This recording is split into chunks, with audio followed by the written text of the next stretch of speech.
Hey guys, and welcome to the second episode of Beginner's Guide to World of Tanks. Last time we covered everything inside the garage. If you missed that episode, click the annotation in the middle of the video. But in this episode, let's jump into my very first game on this new account and take a look at the UI. In the middle of the screen you'll see your reticle. This reticle will be at its widest when you're driving. If you stop, the reticle will start zooming in. Never fire your gun when the reticle is huge. You will most likely always miss. Wait for the reticle to be as big as your enemy in front of you before you fire. If the reticle gets smaller than your opponent, then you can start aiming for weak spots. But we'll talk about those later. Bottom right contains a minimap. Pay attention to this at all times. It will tell you everything about what's going on in the battle.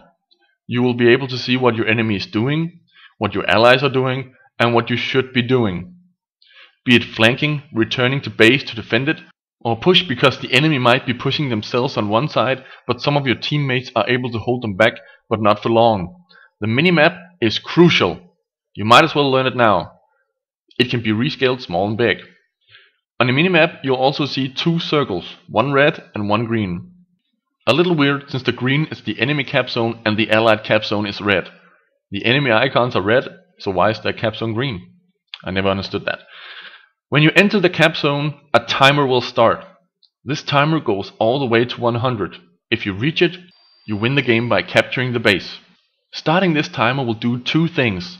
It will make you win in the end, but a much greater thing is the fact that you will make the entire enemy team think that they're losing and therefore force them to go back and stop the cap counter. Unless they can see that people close to the cap counter is moving towards it on the minimap.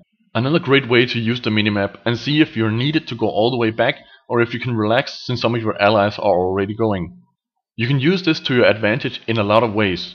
If you're a fast scout, then you can zigzag your way past the enemy team and start capping early. This will make some of the enemy stop and fire at you. Why is this good?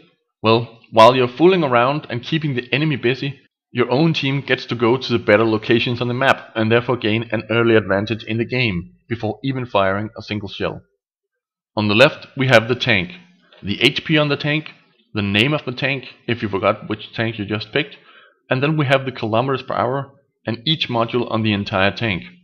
Every tank has the same amount of modules on it, but on the smaller tanks it's tougher to hit like the rangefinder. But let's quickly go through them. The engine. Lose it and you stop dead and start going half speed. If you're in a fast tank, then fixing your engine is a very good idea. Ammo rack is underneath the engine, and if you get hit in this one, you'll either die, yes, in one shot, or you'll lose half your reload speed. Pretty important to fix. Next is the gun. If the gun is destroyed, then you won't be able to aim with it or fire with it. When it starts working again, you'll lose a lot of accuracy. In an already inaccurate gun, this is pretty important to fix as well. Then there's the turret. The turret can get stuck, but if it does get stuck and you're in no danger, don't fix it. It would be a waste of repair kit. The track is on the top right. Don't fix a track if it's orange. You won't get any speed or acceleration with it fully fixed. Rangefinder is another thing you won't need to be able to beat another tank. The radio. Don't fix this if you're in a game with a lot of tanks, because you would only be unable to reach the tanks sitting all the way home in your base. If you're a scout, then you might not be able to send a signal back to your artillery, so it's a little important. But to be honest, I've never ever fixed my radio in a game. The fuel tank is the last and once again not important. Having an orange fuel tank won't make you lose speed or acceleration. Underneath the modules you will see the crew members. On this little tank we only have two crew members, the commander and the driver. If the commander dies, you'll lose some things like reloading speed, view range, and so on. If the driver gets hit, you drive a lot worse. There's additional crew members on other tanks, like a loader, a gunner, and a radio dude. If a loader gets hit, then you'll lose reload speed. If the gunner gets hit, you won't be able to aim very well. To the left and right of the screen you have the teams. Top tiers will always be at the top, but not in the sense of how powerful they are. For instance, the Renault isn't that much better than the MS1.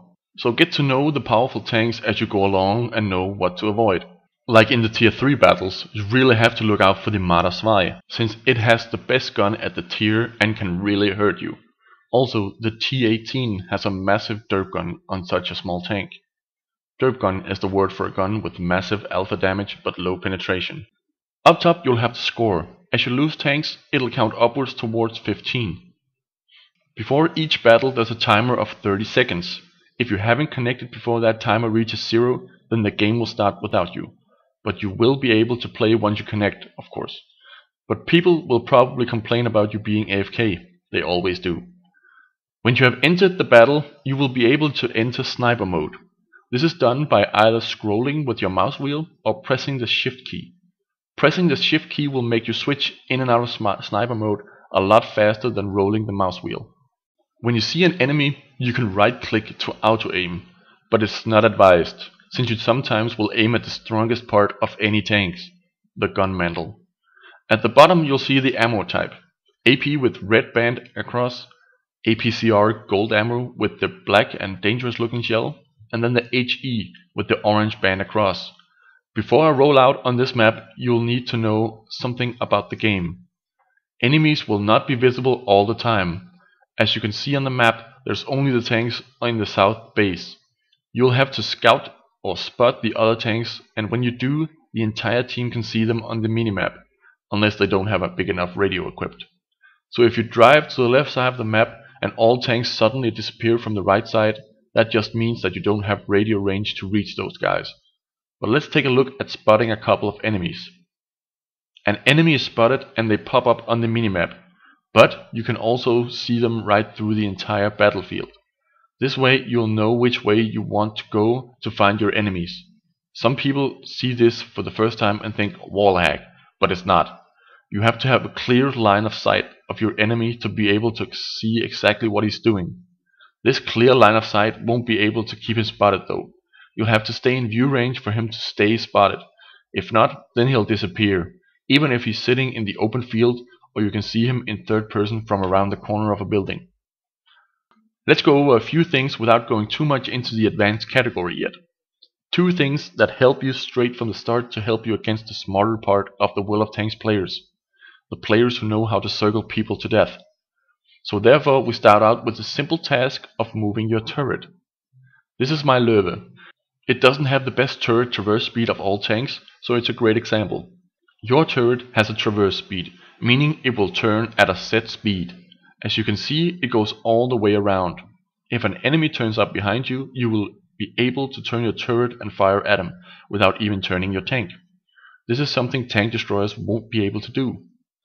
But let's try and turn the tank with the turret.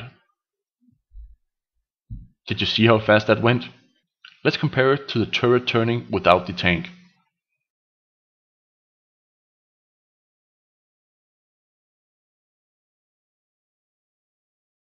That's a lot faster. This will be able to save you from a lot of situations in the future if you learn to turn your tank and turret at the same time. Many people will even scream at the screen if they see you only turning your turret, when you can easily catch up to a tank circling you, if you just turned your tank with your turret. Another tactic to avoid being so easily circled is to ram into your enemy. This will slow both you and your opponent down a lot. It's like you're stuck together with glue. And those were just a few things you'll have to learn to survive on the battlefield. This was the UI episode, plus a little extra, but I'll show off the entire first match of me and my Renault in the next episode and explain what I'm doing step by step. Take care guys, and I'll see you next time.